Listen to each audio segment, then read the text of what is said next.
బట్టి విక్రమార్క గారు, శ్రీధర్ బాబు గారు ప్రెస్ మీట్ పెట్టారు.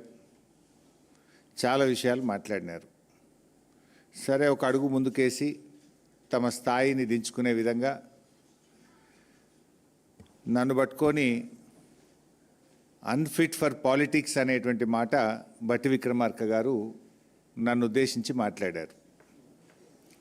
సరే, బట్టి విక్రమార్క గారు అన్నట్టు నేను అన్ఫిటే కావచ్చు. దేంట్లో అన్ఫిట్?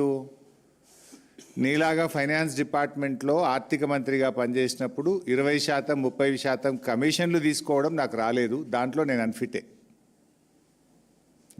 అన్ఫిటే. మీరు బాగా ఫిట్ ఇలా, ఎందుకంటే మీ ఫిట్నెస్ బయటపడ్డది కదా.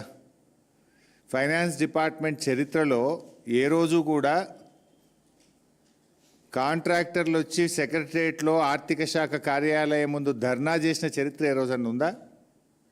ఈ రాష్ట్ర చరిత్రలో మన ఊరు మనబడి బిల్లులు ఇవ్వండి అని కాంట్రాక్టర్లు ఫైనాన్స్ డిపార్ట్మెంట్ ముందు ధర్నా చేశారా?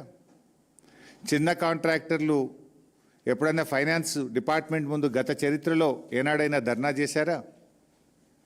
సర్పంచులు, మాజీ సర్పంచులు, మాజీ ఎంపీటీసీలు 10ల సార్లు ధర్నాలు చేసి అరెస్టులైన చరిత్ర ఈ రాష్ట్రంలో ఎప్పుడైనా ఉందా?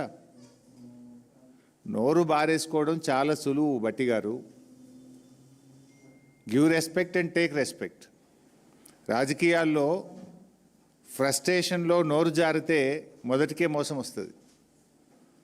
సమాధానం ఉంటే చెప్పండి, లేదా మౌనంగా ఉండండి. నోరెందుకు బారేసుకుంటున్నారు? ఎవరు అన్ఫిట్?